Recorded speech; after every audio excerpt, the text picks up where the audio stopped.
Olha, tem algumas perguntas aqui que são de outra ordem, que eu vou depois ver com a coordenação, tá bom? Que é a questão da gravação das aulas.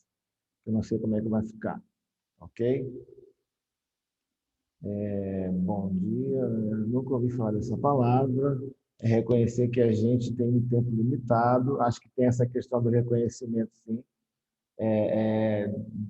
De você reconhecer, não, mas não necessariamente de você reconhecer um tempo limitado, né? Proximidade da finitude é assim, quer dizer alguma coisa que está acabando ou que vai acabar, né? Que tem um fim, né?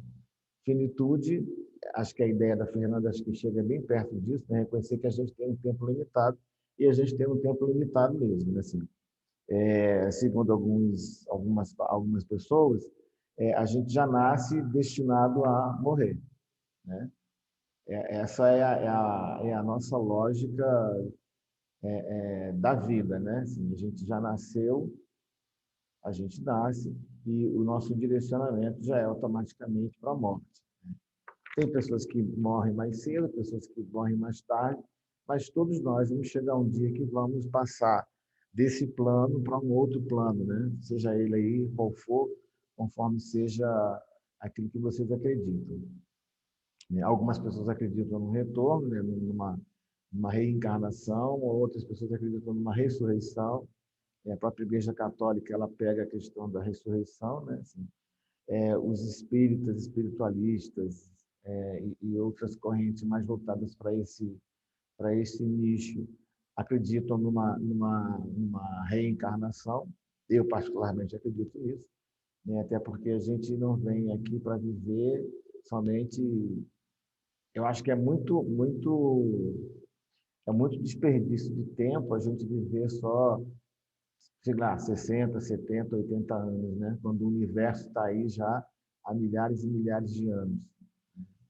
Então, acho que assim, a gente não vem só uma vez, né? E talvez a gente venha outras vezes de outras formas, mas enfim, isso não vem ao caso agora, beleza? É...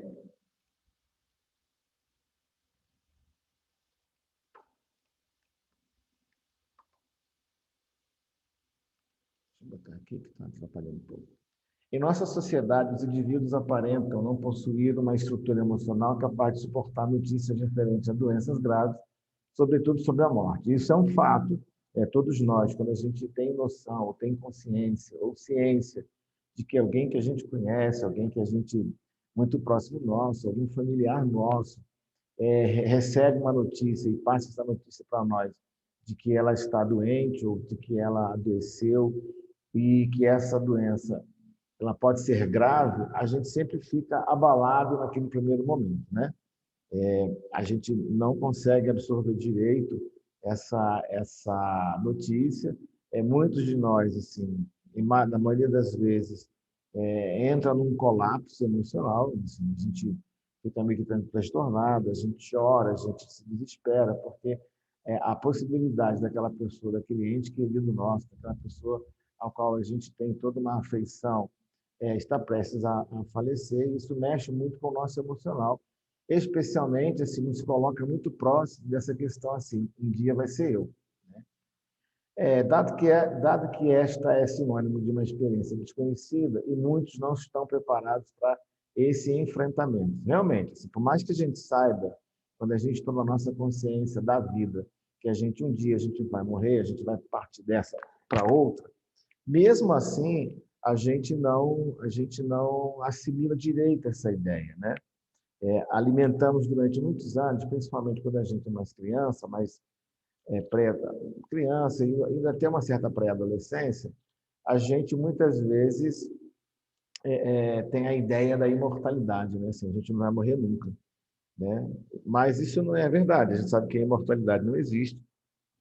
O que existe, o que fica de imortal, né? A ficar nesse plano vão ter da gente. consideramos imortais, especialmente por conta das lembranças, por conta daqueles períodos quando as pessoas celebram a nossa partida, celebram o dia que a gente nasceu, enfim, né? Mas a gente não tem uma estrutura física, quando eu falo física, é do físico mesmo, assim, a gente, muitas pessoas que recebem notícia de falecer, que alguém próximo a nós vai falecer, muitas pessoas acabam tendo questões físicas mesmo, problemas físicos mesmo, logicamente que são oriundos, né, do emocional, né? Mas acaba que também acomete a gente no físico também. Na nossa cultura, especialmente, na nossa cultura em especial, há uma supervalorização da vida. Segundo o autor, a morte é encarada como um fim de tudo. A gente, na nossa cultura ocidental, né, assim, morreu, a gente valoriza demais a vida. Não é ruim, claro que não, né? Mas a gente supervaloriza aquilo que a gente está vivendo. Né? A gente tem um apego muito grande à vida, a gente tem um apego muito grande ao que a gente está vivenciando, às experiências que a gente tem, a tudo aquilo que a gente planejou quando a gente era mais jovem, assim, e que a gente não colocou em prática ainda.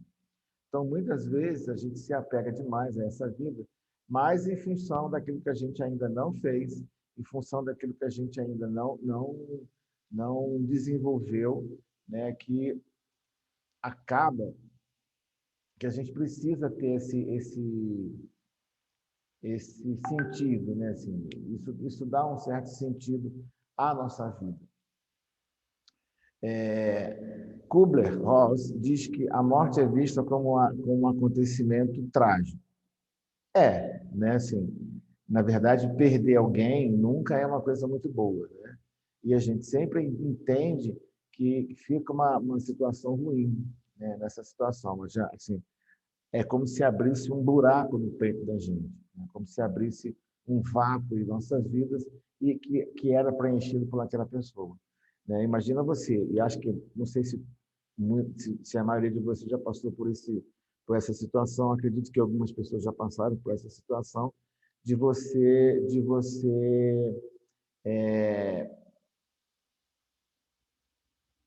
eu estou com o slide aberto, sim.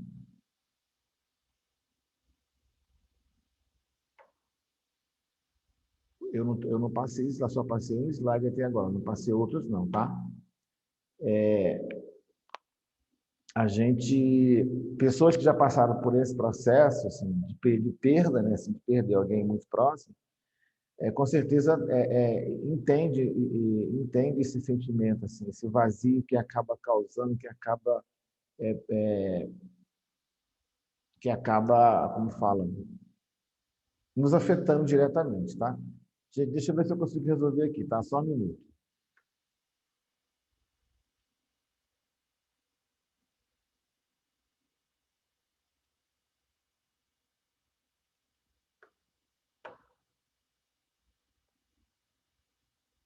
Será que agora está aparecendo para vocês?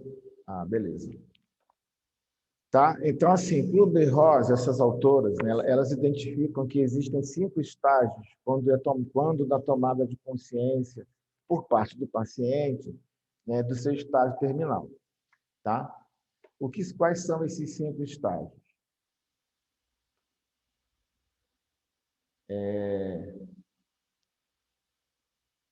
O primeiro,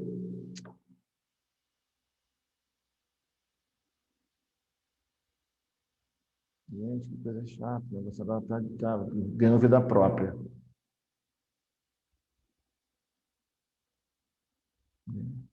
É,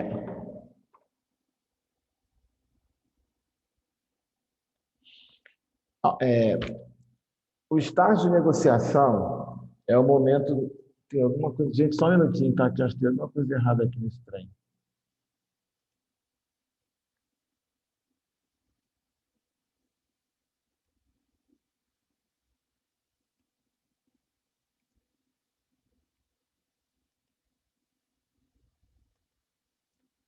Por alguma razão, o negócio ficou fora da ordem aqui. Olha que coisa curiosa. Quarto, terceiro, segundo. Primeiro. Tá, agora está certo. O primeiro estágio é a negação, tá? Dependendo da questão que o paciente esteja sofrendo, né, é uma defesa que o nosso cérebro cria, que a nossa mente cria, né, que nos recusando a aceitar aquele sofrimento, a não aceitar aquela doença que a gente foi acometido, que o paciente foi acometido. Tá? Então, a primeira fase é a de negação, é a fase em que o paciente se defende da ideia da morte e se recusa a assumi-la enquanto realidade. Só tem uma questão também. No processo de adoecimento, a gente também vivencia, num determinado momento, esse estágio de negação. Não necessariamente uma doença que pode nos levar à morte, tá? Mas, assim, quando a gente fica doente, muitas vezes, acho que muitos de vocês entram naquele processo, não, isso aí é bobagem, isso aí não é nada, não. Isso aqui já eu vou estar melhor, já eu vou estar inteiro, né? Na maioria das vezes, isso é verdade mesmo. A gente não se deve deixar levar pela questão da doença, né? Eu sempre defendo a tese que, assim, você está doente, mas você não está inválido, né? Você está doente, mas você pode levantar, você pode reagir. Por que eu falo isso? Lembra que na segunda-feira, eu falei para vocês assim, ó, uma grande parte da cura, né? Uma grande parte da cura está no paciente. O que eu quis dizer com isso? É que 90% do processo de cura reside na vontade do paciente em querer ficar bem, em querer ficar bom, em querer ficar curado, né? Isso explica muitas vezes porque pessoas que são acometidas de um câncer, né, elas vivem muito mais do que a estimativa que o médico dá para elas. Que elas vão falecer, isso é um fato, porque o câncer é uma degeneração das células, é a morte das células e vai acabar correndo. Você pode cuidar do foco, né, mas se houver uma metástase, se houver uma divisão, o processo se agrava um pouco mais. Então, assim, agora, quando o paciente luta contra essa doença, quando ele reage, quando de alguma forma ele não permite que a sua autoestima baixe, ele consegue, primeiro, se recuperar muito bem da enfermidade que ele esteja passando naquele momento, seja ela qual for, né?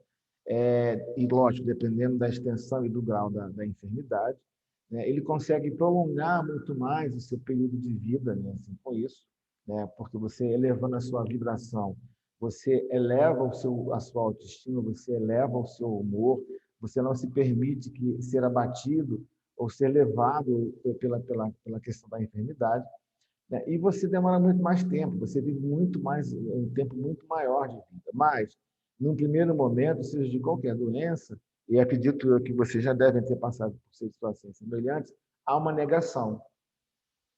No caso que a gente está falando aqui, essa negação ela é muito em função, a gente está se tratando de uma enfermidade que vai levar a uma morte mesmo, a um óbito, tá? Então, primeiro assim, o que é a negação? É uma defesa mental, né, onde o cérebro do paciente ele se defende da ideia da morte e se recusa a assumir enquanto realidade, tá? Isso é um ponto.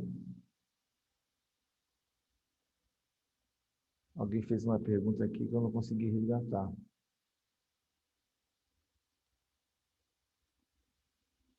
Professor, o nosso psicológico também ajuda ou não nessa negação? Com certeza, é o que eu acabei de falar, né? Posso pedir um favor a vocês?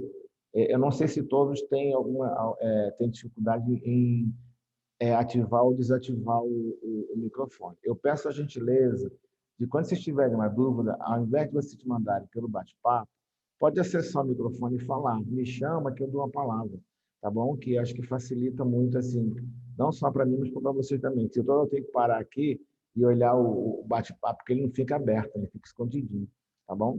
Quebra o galho dessa aí para o seu professor, tá? Com certeza, Kelly, o nosso psicológico ajuda nesse processo de... Ajuda não, né? Ele interfere nesse processo de negação. Se você, né, primeiro que vamos considerar, quando você adoece, todo o seu estado psicológico ele se altera, né? Você fica mais debilitado, você fica mais enfraquecido, você fica mais vulnerável e fica mais dependente de cuidados, né? Assim, isso por si só já faz com que o seu psicológico também funcione. Porque, assim, uma vez que você está nesse processo assim, de debilidade, o seu psicológico acompanha. Só que, o que acontece? O ideal é que você não se deixe levar por esse aspecto. O ideal é que você reaja. Quando você reage fisicamente à questão do adoecimento, o seu psicológico te acompanha, porque ele tem que ir junto com você. Se você se deixa abater, e aí quando se deixa abater, o seu psicológico se permite ir nesse caminho, você se abate com muito mais frequência, muito mais insistência, com muito mais intensidade. O ideal é estar começando a sentir algum probleminha, estar começando a sentir, toma logo as providências devidas, né? Pelo sim, pelo não, né? Assim, se for uma gripe, já toma logo a medicação que é própria para gripe, ou quem é adepto do chá, já prepara lá o seu chazinho que você gosta de tomar quando você está gripado, já toma as suas precauções para que você não adoeça. Né? Assim, eu tive uma paciente no consultório, lá no Rio, que assim, durante uns 4, 5 meses, ela não ficava curada da gripe dela, mas de jeito nenhum. Né? Tanto que muitas vezes ela ia para o consultório, ela ia com máscara cirúrgica, que ela não queria contaminar ninguém, então, assim, ia de luva, assim, tudo que a gente usa hoje, as pessoas podem usar hoje em função da pandemia, ela usava naquela época, há alguns anos atrás, mas para evitar o contágio da gripe, tarará. Aí um dia, numa das sessões, conversando com ela soltou, né, que quando ela tá nesse processo assim, de febre, de gripe, ela se isola dentro de casa, de tal forma que nem a janela ela abre. Aí eu falei para ela, minha filha, você vai me perdoar. Eu falei minha filha, mas eu usei o nome dela, né? Fulana, você vai me perdoar, mas você está cultivando a gripe dentro de você.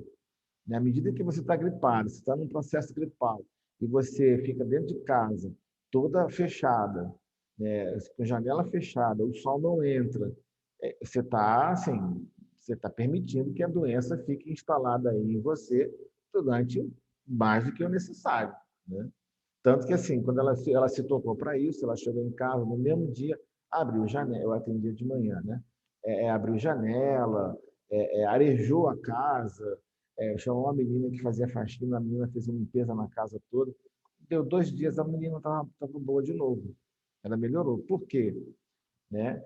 É, é, quando você se acomete por essa questão do adoecimento, você se isola dentro de casa, gripe, por exemplo, você está cultivando isso. Então, é preciso que você não se permita essas coisas, né? Assim, tá adoentada, está começando a perceber que vai ficar doente, já automaticamente manda ordem para o seu cérebro, para o seu inconsciente, ó, não quero ficar doente, não está na minha ficar doente, e começa a fazer de tudo para que você melhore, tá?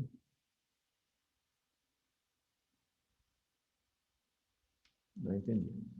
Beleza? Então, ó, daqui a pouco ele vai se encerrar e eu vou reiniciar a aula, tá? A gente tem mais 9 minutos. Então, negação é isso, beleza? Alguma dúvida? Segundo estágio, raiva. É o momento em que o paciente coloca toda a sua revolta diante da notícia de que seu fim está próximo. Ó, quem é que gosta de receber uma notícia dessa? Ninguém. Né? Ninguém. Né? Então, assim, a gente, de um primeiro momento, a gente fica possesso de raiva mesmo, né? Com o que a gente está vivendo. Né?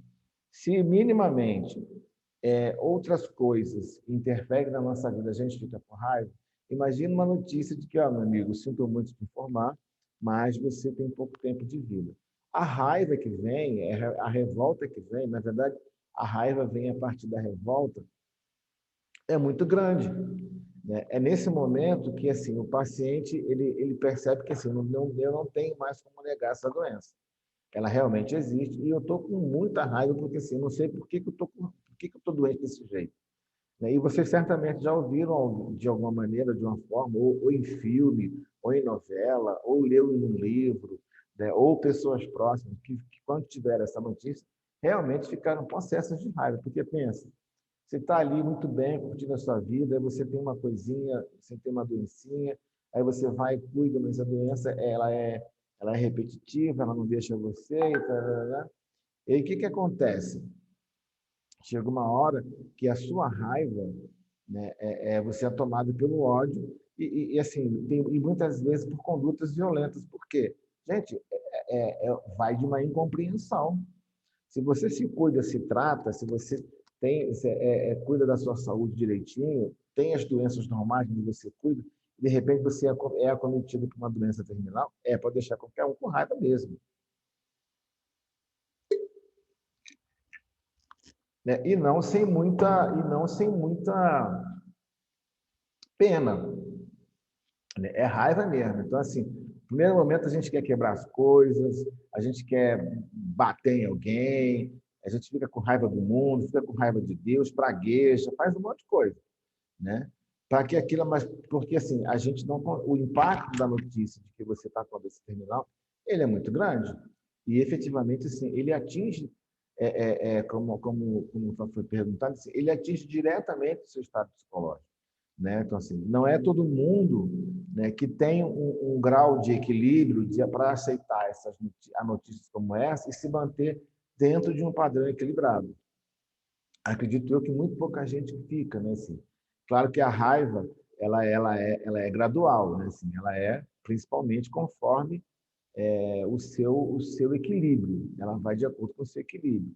Se você é uma pessoa que é bem equilibrada, que encara bem as coisas, que tem uma facilidade em lidar com notícias desse tipo, embora você também fique com raiva, mas vai ficar no nível mais tranquilinho, assim, mais sem querer quebrar nada, sem querer bater em alguém, sem querer pular da cadeira em cima do pescoço do médico, perguntar ele por quê, sem sentar no banco de uma igreja e ficar questionando Deus, por que você fez isso comigo? Eu sempre fui assim, sempre fui assado. Ou então vai num terreiro espírita aí, vai numa entidade e briga com ela, porque como é que vocês deixam isso acontecer comigo? Eu sempre fui uma pessoa assim, assado. Não, tem pessoas que mantêm um certo nível de equilíbrio, o que não quer dizer que elas não sintam raiva. Elas só, por serem pessoas mais equilibradas, conseguem suportar aquilo ali de outras maneiras. Mas que tem raiva, também tem raiva, tá? Eu vou encerrar e vou reiniciar, tá bom? Porque já faltam só uns minutinhos aqui, aí vocês fiquem ligados aí, beleza?